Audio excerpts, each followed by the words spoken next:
Switzerland in March isn't your typical postcard. The snow is melting, spring hasn't quite arrived, and the skies can change in minutes. But that's exactly what drew me here. I wanted to see the Switzerland in transition, in its raw, in-between season, no ski resorts, no summer crowds, just moody mountains, quiet villages, and whatever weather comes my way. Over 6 days I travelled across the country. 36 hours in Zurich, a quick stop in Bern, 3 unforgettable days in Interlaken, exploring places like Lauterbrunnen, Mürren, Gimmelwald and Grindelwald, and finally wrapped it all up in Geneva just before flying home. This is my journey through Switzerland at the end of winter.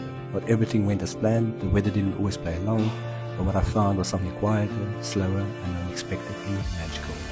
So if you ever wondered what Switzerland is really like in March, this one's for you.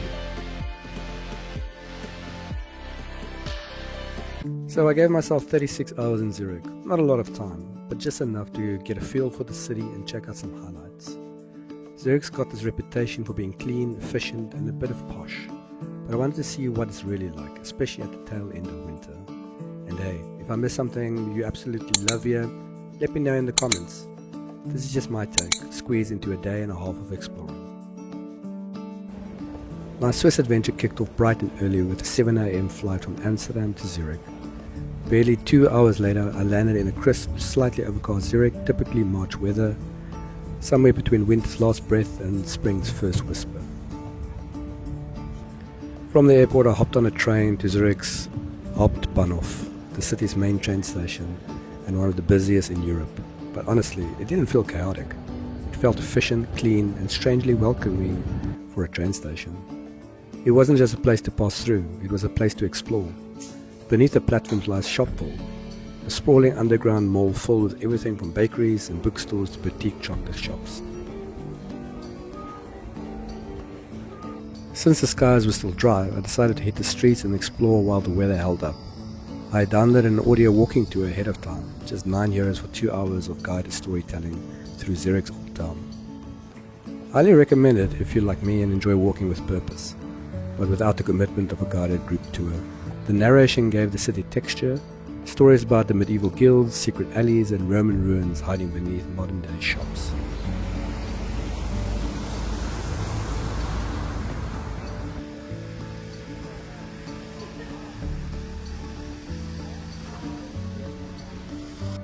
One of the first stops that really stole my attention was Lindenhof Hill. It's a peaceful, elevated park that offers stunning panoramic views of the Limmat River and the reef rooftops of the old town.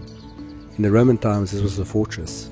Now it's more of a retreat from the bustle below. I stood there for a while, soaking it in. The calm, the history, the city stretching quietly around me. Easily one of my favorite spots in Zurich.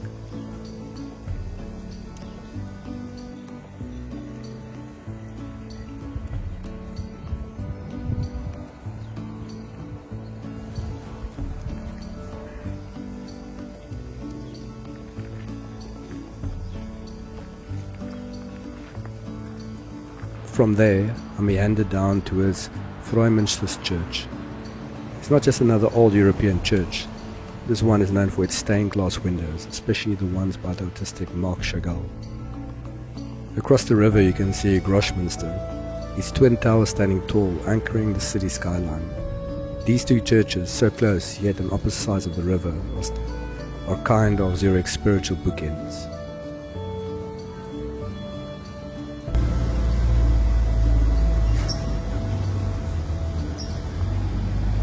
Then came Bahnhofstrasse. Let's just say bring your wallet, or leave it at home if you're trying to resist temptation. The street is a parade of luxury. My feet carry me into Altstadt, Zurich's old town, a place where you can feel history echoing in the cobblestones. Narrow streets, crooked windows, colourful facades, little bookstores and artisan shops. It's easy to get lost here in the best way possible.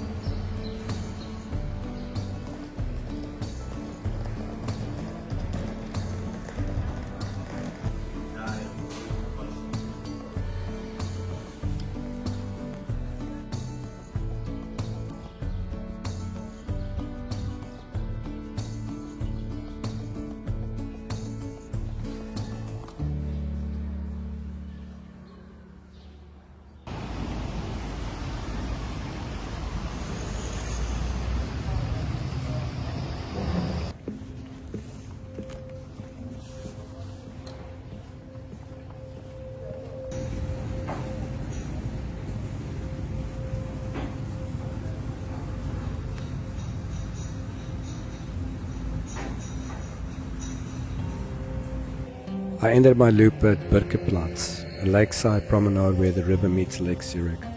By now the skies had shifted, a cold drizzle set in and the air turned sharp. They didn't dampen the moment.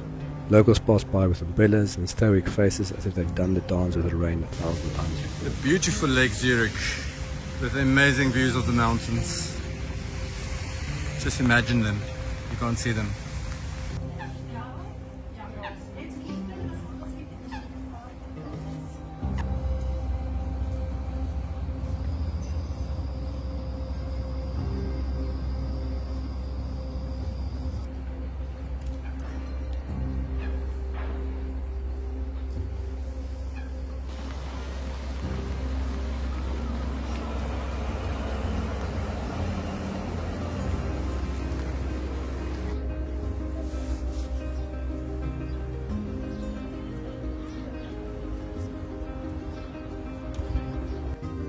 The rest of the evening was all about warmth.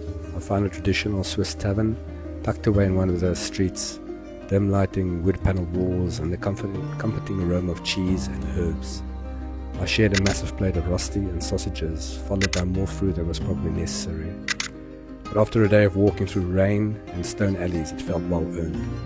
The rest of the evening was spent strolling through the beautiful streets of Zurich.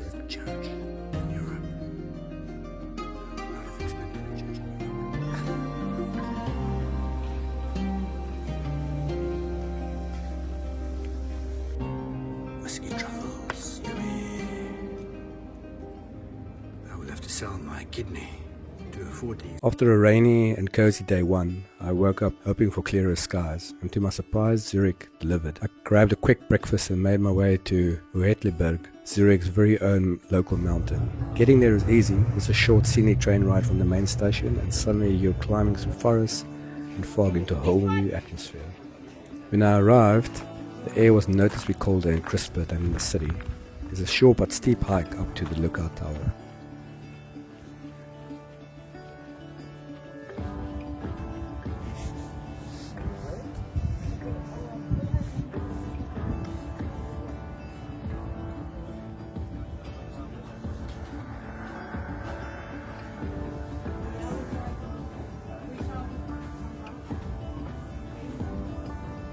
From the top, I was treated to one of the best panoramic views of the trip. Below me stretched all of Zurich, the lake glistening in the mountain light, church towers poking up from the old town, and in distance, just visible through the haze, the Alps. But after 10 minutes or so, the cold started to seep in.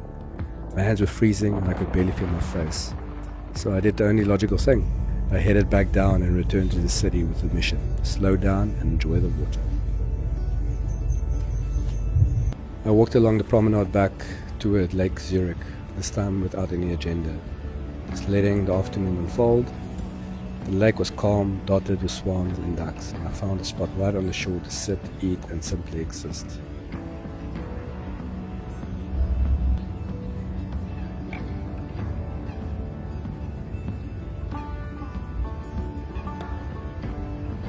With just 36 hours, I had to be selective, so I skipped a couple of things. On screen you'll see some of the ones that I wish I got to but didn't get to.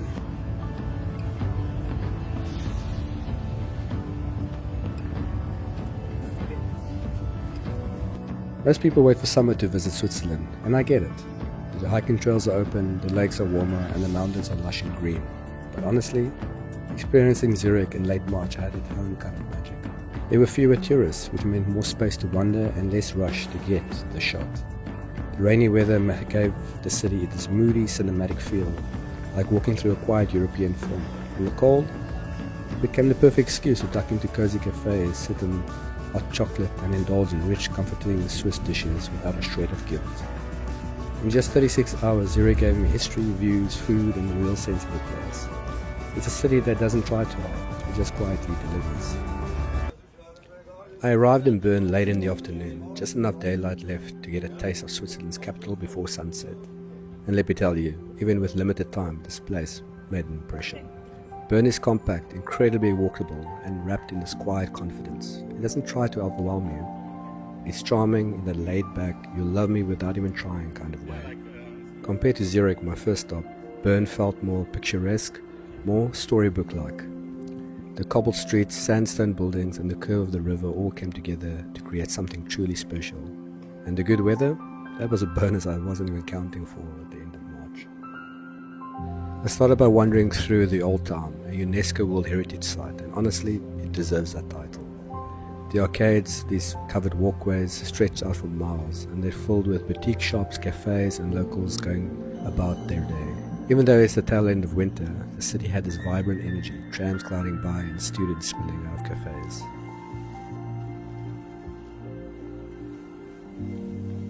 One of the first things to look out for is Bern's iconic medieval clock tower. It dates back to the 13th century, and every hour a little mechanical show plays out, a kind of miniature performance of dancing bears and figurines that gather a small crowd. It's quirky, a little bizarre, but totally endearing.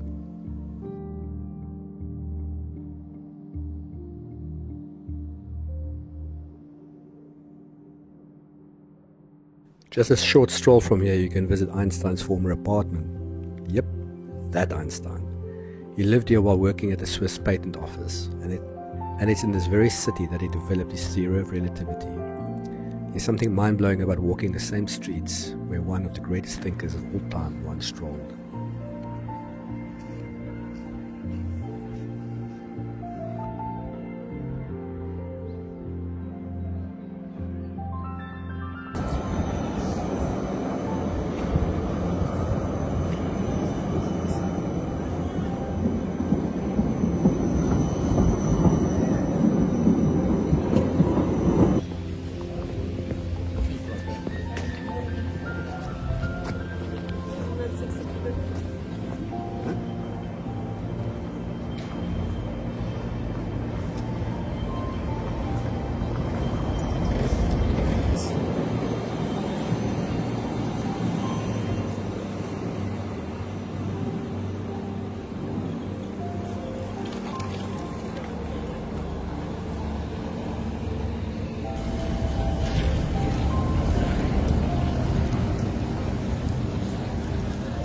I also made a stop at Bern Cathedral, the tallest church in Switzerland.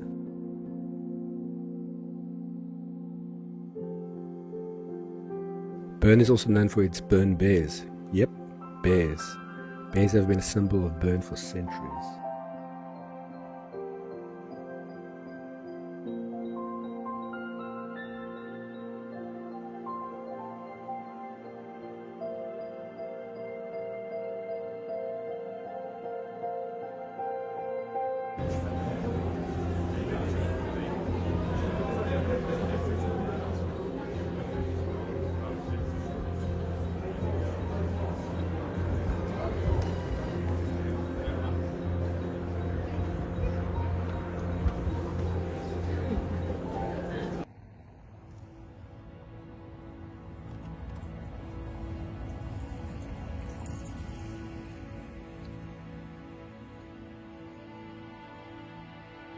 But the real surprise? Bern at night. As the sun went down and the lights flickered on, the city transformed. The cobbled streets glowed under warm lanterns, the cathedral was lit up against the night sky, and reflections danced on the river. It felt like stepping into a fairy tale, quiet, romantic, and surreal. If Bern is beautiful by day, it's absolutely magical after dark.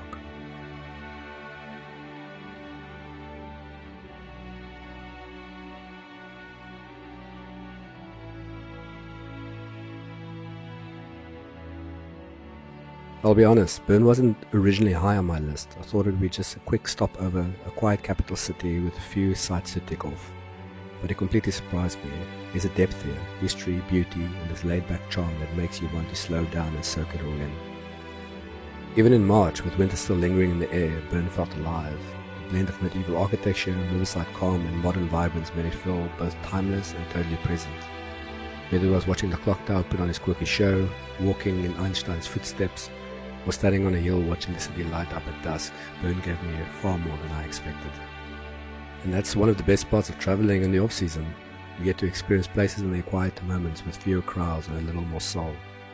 After arriving in Interlaken, I was met with something rarer for March in Switzerland: sunshine. The clouds had lifted just enough to reveal the snow-dusted Alps in the distance, and I knew I had to make the most of it. So I jumped on a local bus from Interlaken to Gimmelwald. a small village perched on the shores of Lake Brienz.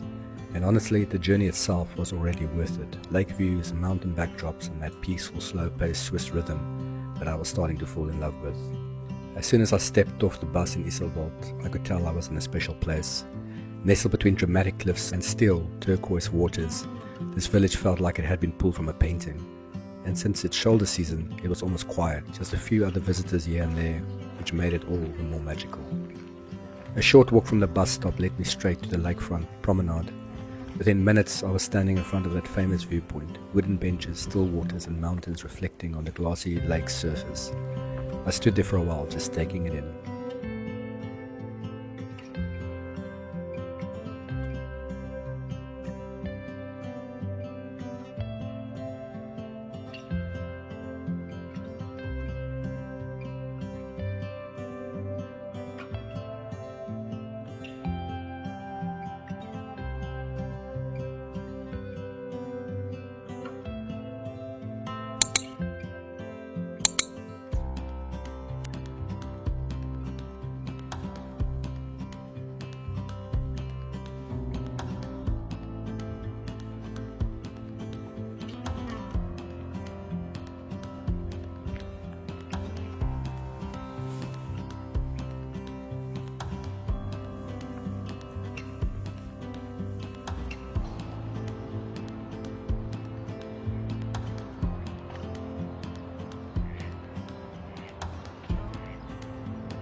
From there I wandered through the village itself. Grindelwald is small, you can explore it in under an hour, but what it lacks in size, it makes up for it in charm.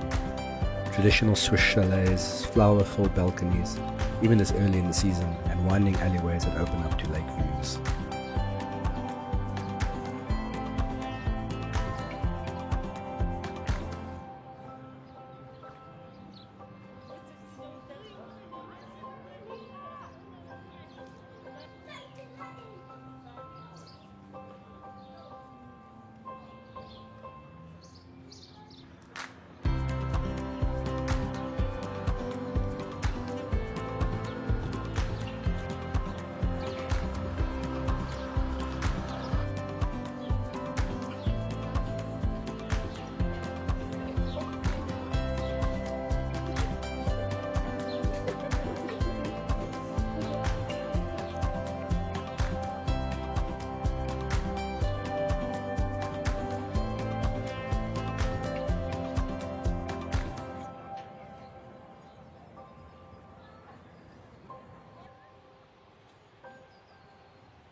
One of the most iconic sites here is the Seeburg Castle, a castle-like villa right on the edge of the lake. It's privately owned, so you can't go inside, but you can admire it from the shoreline, and trust me, it's worth the walk.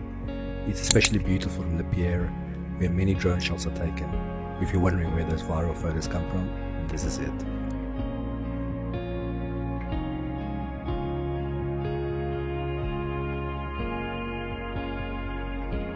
We're in Interlaken, and even though it's a bit cloudy and a bit overcast, still going to see if there's some epic things to do and experience here at the end of March.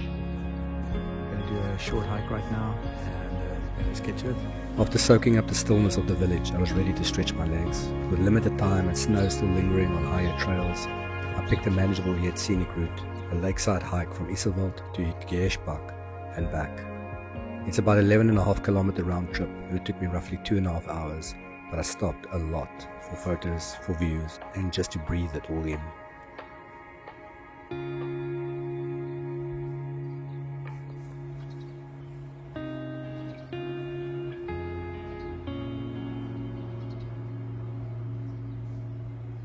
Doing a bit of walk here in Interlaken. Really enjoying it. Some fresh air, not too cold. A bit overcast, but the views are still stunning. I think the only complaint I have right now is I haven't had my cup of coffee yet. So hopefully on the way I'll run the lake somewhere I can pick up a nice Swiss coffee. Maybe some hot chocolate. Who knows? Depends how hard the hike is, right? Let's see what Switzerland has to offer.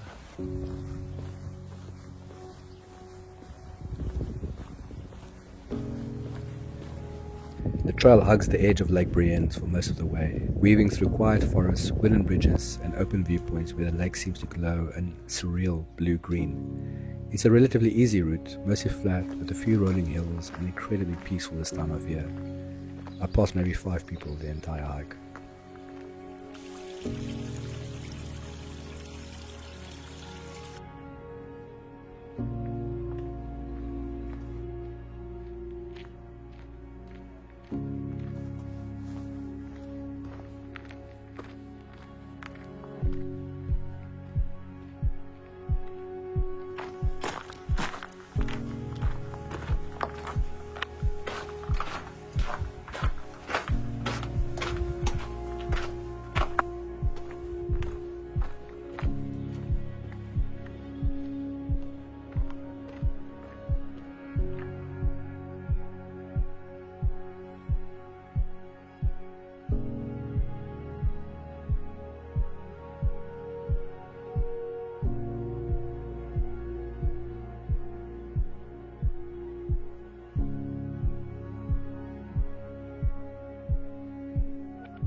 Sometimes when you travel, it's the quieter places that leave the biggest impression.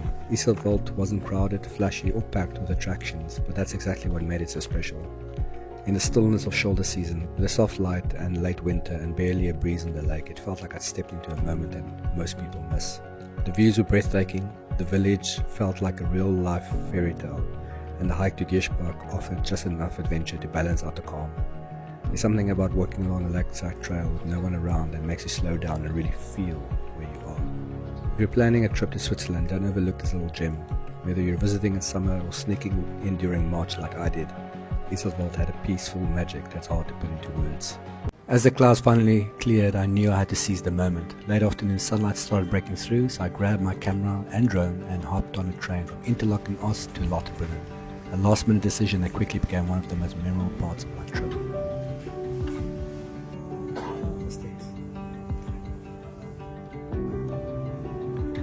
The round-trip train ticket costs about 22 francs. Just a heads up, it's not included in the Interlaken guest card. But honestly, it's worth every franc. The journey only takes about 20 minutes each way and the views are incredible. As soon as you arrive in Lauterbrunnen, it hits you. The place is something else. Tucked deep into a U-shaped valley carved by glaciers, Lauterbrunnen is surrounded by towering cliffs and 72 waterfalls. Yes, 72. It's no wonder this valley inspired Tolkien's Rivendell. You can feel the scale of the landscape the moment you step on the train. It's humbling in the best way.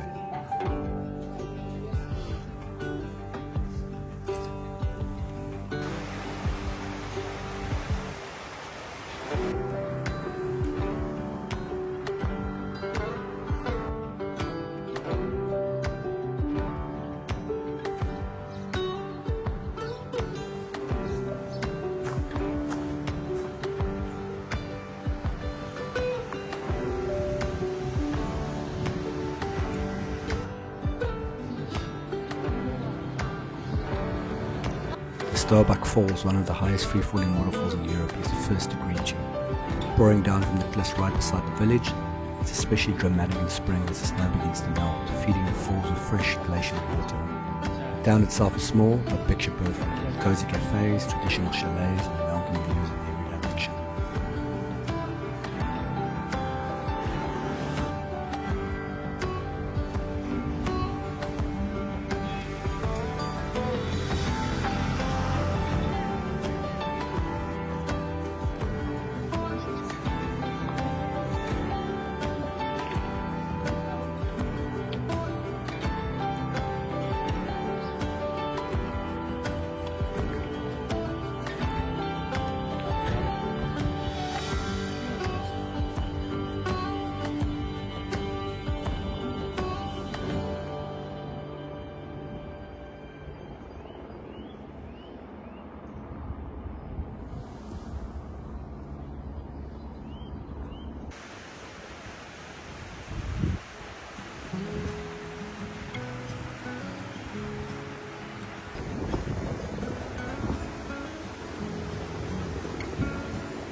After a quick wander through the village, I followed the main road deeper into the valley. This easy trail runs along the base of the cliffs leading towards Trommenbach Falls, which unfortunately is closed in the winter, and eventually to Trabach Falls. This part of the walk, about an hour each way, was pure magic. The trail is mostly flat and incredibly peaceful, with views that feel like they were pulled straight from a postcard. Snow still clung to the high peaks, and every turn revealed another jaw-dropping scene. There's something about walking in Lauterbrunnen that slows time. It's quiet, cinematic, and somehow both surreal and grounding. Even without major attractions open, just being in this landscape was an experience in its own. Some places don't need much time to leave an impression. Lauterbrunnen was one of those. It wasn't a full-day adventure. I didn't tick off a list of attractions or chase the perfect shot. I just followed the road, listened to the waterfalls, and let the valley show itself one quiet step at a time. If you ever find yourself near Interlaken, don't wait for a perfect weather or a full itinerary, just go. Even a few hours in this valley can leave you with memories that last a lifetime. What can you do when the rain rolls in? Because not every day is blue skies and mountain views, but that doesn't mean the adventure stops. I boarded a train from Interlaken to Brienz, a ride that's a highlight in itself. Just a quick tip, the Interlaken guest card doesn't cover this train route, so be sure to get a separate ticket. That said, it's worth every cent. Swiss trains are scenic, peaceful, and especially beautiful in the shoulder season. Everything feels calm and unrushed. When I arrived in Brienz, the town felt almost empty, in the best way possible. The lake was still, the mountains were draped in mist, and I felt like I had the entire place to myself. Brienz is known for its wood carving heritage, with beautiful detailed wooden chalets lining its streets. It has this old world charm that makes you slow down without even realizing it.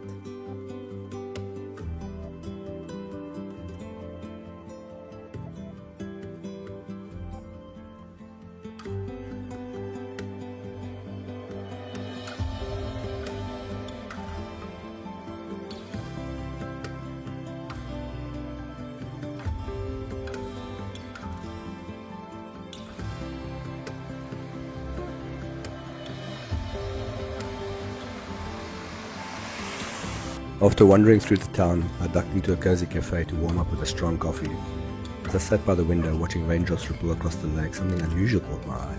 A hot tub boat drifting across Lake Brienz. Yes, a literal hot tub floating on a boat.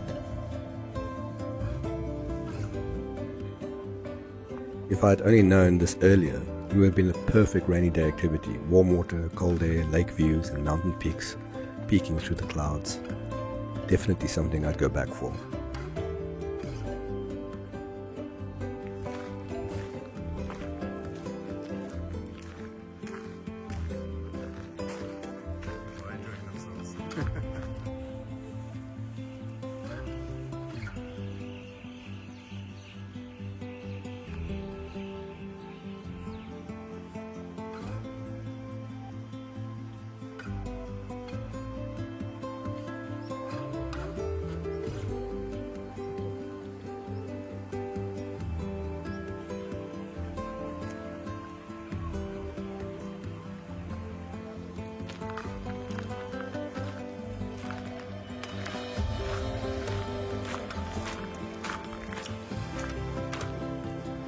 Air captain for the day. Hire me, matey. Do you bring the rum? You need the rum for a nice little boat ride on this lake.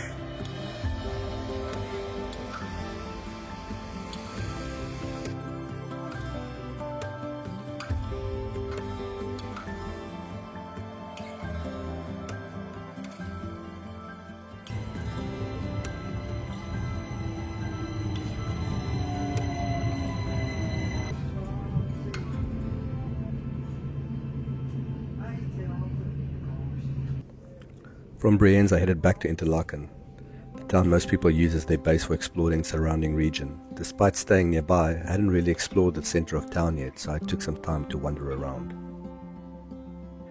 Interlaken is convenient, right between Lake Brienz and Lake Thun, and well connected to all the big name destinations like Lauterbrunnen, Jungfraujoch and Grindelwald. But the town itself, I felt it a bit touristy. There were a large tour group, souvenir shops and a constant buzz that didn't quite match the peaceful vibe I found in Brienz. Apparently Interlaken's popularity is partly due to a famous Asian series filmed here, which now draws tons of fans from all over the world.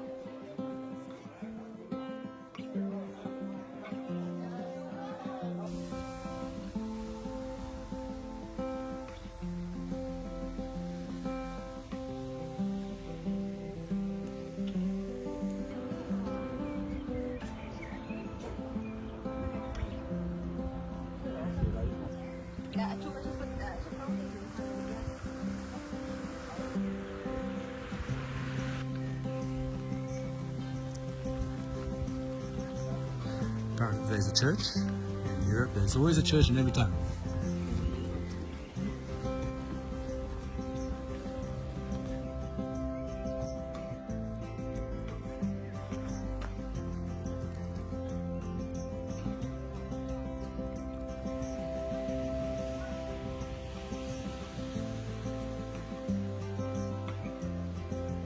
That said, it wasn't without charm. I enjoyed walking through the main street, popping into shops, and yes, I eventually gave in and treated myself to Swiss chocolate. No regrets.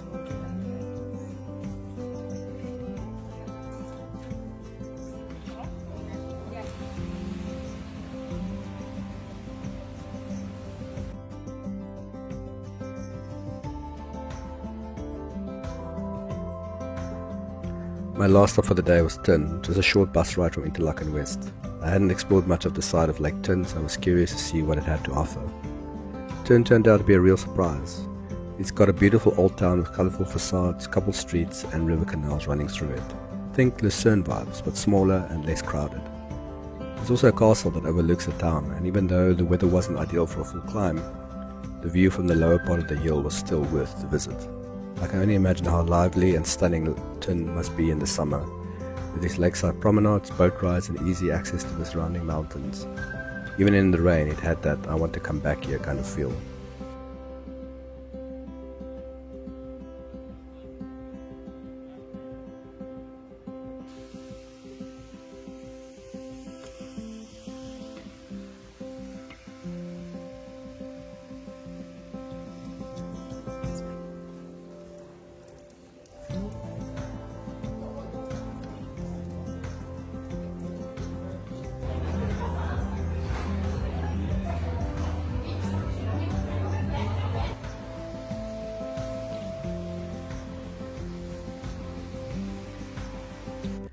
After a full day of lakes and raindrops, I returned to my hotel, located in Interseen, just across the river from Interlaken town.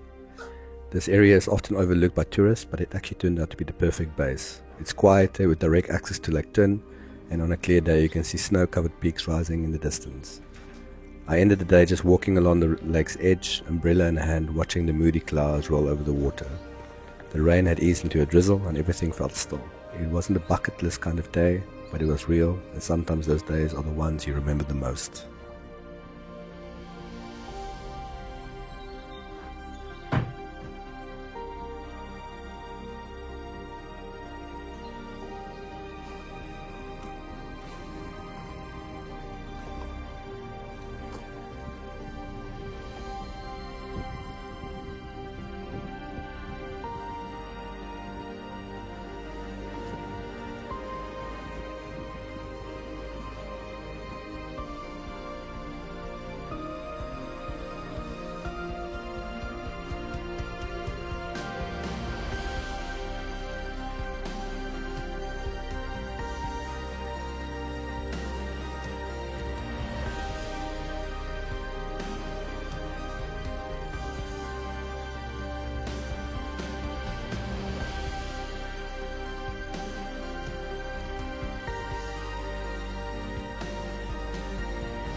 Rainy days don't usually make the highlight reel, but sometimes they're the ones that linger the longest. This wasn't the most dramatic or photogenic day of my trip, but in a way it showed me a different side of Switzerland. The softer side. The tourist crowds thin out, the lakes grow quieter, and you start to notice the little things, the sound of footsteps on wet cobblestones, the way the mist settles over the mountains, and the comfort of a warm cafe when the weather turns grey. Each town I visited, Brienz, Interlaken and Thun, offered something different. Brienz was calm and rustic, Thun was colourful and charming, and Interlaken was buzzing, even in the rain. It made me appreciate the variety packed in such a small part of the country. And in my last full day in Interlaken, I woke up to good weather forecasts. Sun, no rain, and that fresh mountain air that you can only get after days of greyness. It felt like the perfect moment to head up into the Alps, so I set out to explore the car-free village of Mürren, hike down to the peaceful hamlet of Gimmelwald, and maybe, just maybe, squeeze in a side trip to Grindelwald on the way back. This was one of those days where everything just clicked. Getting to Mürren is a bit of adventure on its own, but in true Swiss fashion, it's smooth, beautiful, and part of the experience. I started with a quick bus from my hotel to Interlaken Ost, then hopped on a train to Lauterbrunnen, which takes around 20 minutes. From there, I took a gondola from Lauterbrunnen to Grindelwald, followed by one of the most scenic train rides I've ever taken, from Grindelwald along the cliff edge to Mürren. As a quick tip, you can buy a combined ticket for the gondola and scenic train ride from Lauterbrunnen to Mürren for around 22 francs. It's worth every cent for the views alone, especially if you sit on the left side of the train going up. You'll see those dramatic views. Mürren is a car-free alpine village perched high above the Lauterbrunnen valley, and it feels like something out of a dream. The snow was still clinging to rooftops and the air was crisp and clean. The views here stretch all the way to the Eiger, Monch and the Jungfrau peaks, and on a clear day is nothing short of breathtaking.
Mürren is known for its tranquil vibe, traditional wooden chalets, and being a great base for both hiking in summer and skiing in winter.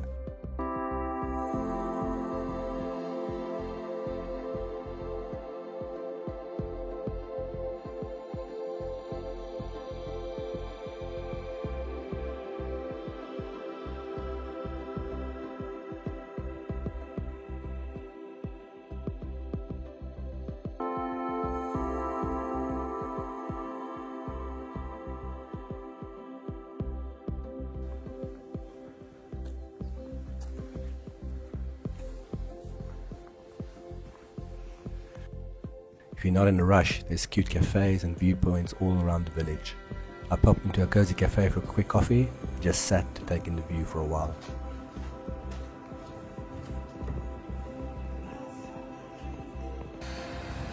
What are they cozy for?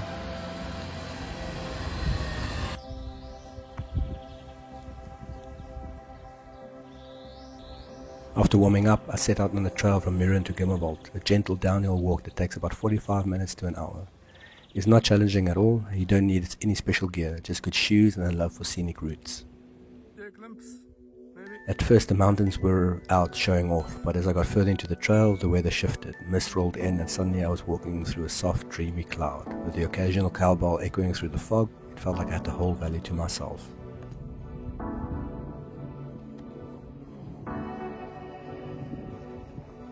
Then, as I arrived in Gimmelwald, the clouds lifted again, and the view was epic. I could see the dramatic cliffs surrounding the village, and far below the Lauterbrunnen valley winding through the mountains. Gimmelwald is tiny, really just a cluster of houses, a few guest houses, and one of the most peaceful spots I've ever been.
From Gimmelwald I walked a few more minutes to the gondola station, which brought me back to Mürren. From there I took the scenic train and gondola back to Lauterbrunnen.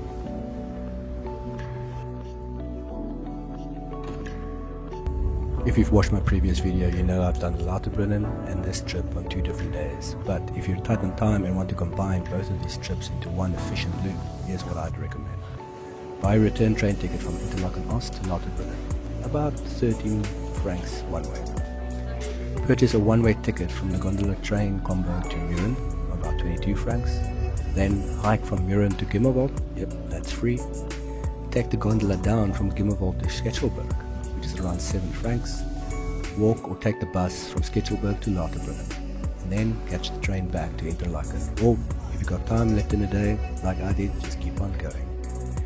Doing this, you'll see all the best sights, and it will be the most cost-efficient way to see all of these epic views in one day. With a little daylight left and clear skies still hanging on, I made a spontaneous detour to Grindelwald, one of the most famous alpine towns in Switzerland. Grindelwald is incredibly cute, nestled right at the foot of the Eiger, with classic Swiss chalets, a lively little village centre and a ton of outdoor gear shops.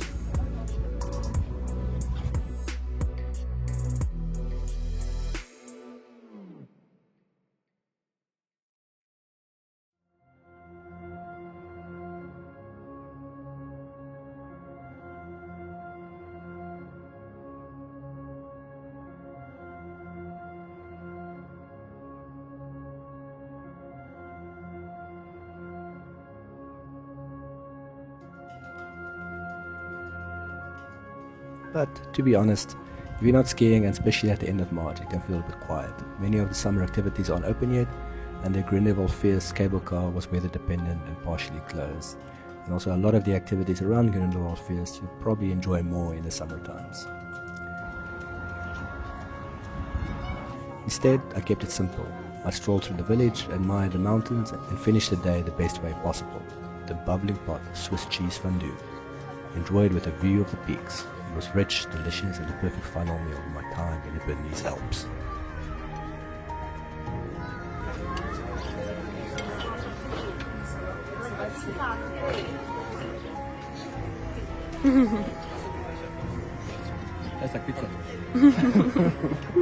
This was the perfect final day in the mountains. I didn't climb to the summit, or chase a packed itinerary. I just moved slowly, took in the views, and let the day unfold naturally. From the peaceful car village of Mürren to the storybook charm of Gimmelwald and the dramatic alpine backdrop of Grindelwald, this was one of those days that reminds you why you travel. Not to see everything, but to feel something quiet, real, and unforgettable. And maybe that's the magic of Switzerland in March. The crowds are gone, the snow is melting, but the heart of the Alps is still beating strong. And after days of mountains, valleys, and moody weather, it was time for me to make my way back to Geneva, the final stop before flying home. And even though I wasn't feeling my best, classic travel timing, I had a few hours of sunshine and just enough energy to explore the city. So I set out slowly to see what Geneva has to offer and whether this international hub had any surprises left for the final chapter of my trip. Geneva is different from the rest of Switzerland. It feels more international, more polished, and definitely more businesslike. It's home to the United Nations, the World Health Organization, and over 200 other global organizations, which gives it a very cosmopolitan energy. But beneath the surface, it still has charm. A stroll down the lakefront where you'll find a famous water fountain that shoots 140 meters into the air. Spoiler alert, this massive water fountain does not shoot every day in the winter, so I did not see it. There's also a beautiful walking path along Lake Geneva with views of the French Alps in the distance and swans cruising across the water. It was peaceful even as the city buzzed in the background.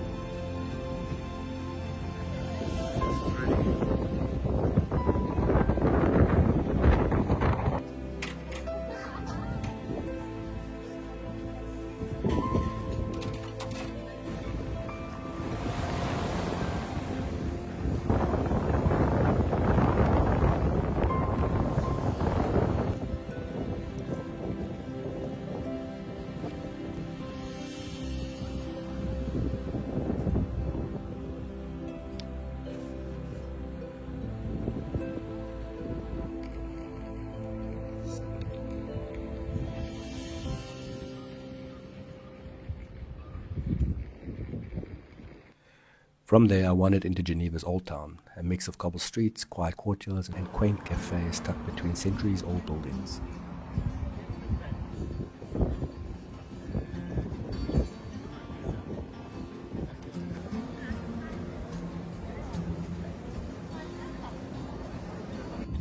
Despite feeling a bit under the weather, I really appreciated the walkability and layout of the city. It's compact enough to see a lot in just a few hours. My final thoughts on Geneva? Honestly, Geneva was nice. But after everything I've seen in Switzerland, Lauterbrunnen's waterfalls, Mürren's alpine serenity, Geneva didn't quite capture my heart in the same way. It felt more polished and less magical, if that makes sense. But it's still worth a visit, especially if you're flying in or out of the city. There's beauty here, just in a different kind of rhythm. For a few peaceful hours by the lake, some history in the old town, and that big city meets nature balance, Geneva definitely holds it home. And just like that, my time in Switzerland came to an end. It's funny how quickly a place can start to feel familiar. Just days ago I was navigating new train routes and adjusting to the moody March weather. Now I'm walking through Geneva, bags packed, flight approaching, and a heart full of gratitude for everything I've seen. Switzerland gave me much. Mountains, mists, fondue, solitude, and surprises. And even this quiet day in Geneva was part of the experience. To anyone planning a trip here, don't be afraid to travel this off-season. You won't get the blue skies every day, but you will get a version of Switzerland that feels more personal, more grounded, and more real. Thanks for coming along this journey. If you've been here for a few videos or just for this one, I appreciate you being part of it. If this series inspired you for your next trip, made you slow down, or just gave you a quiet moment in your day, that means everything to me. Please consider to leave a like, a comment, and subscribe if you haven't yet. Until the next adventure, stay grounded, stay curious, and always keep exploring.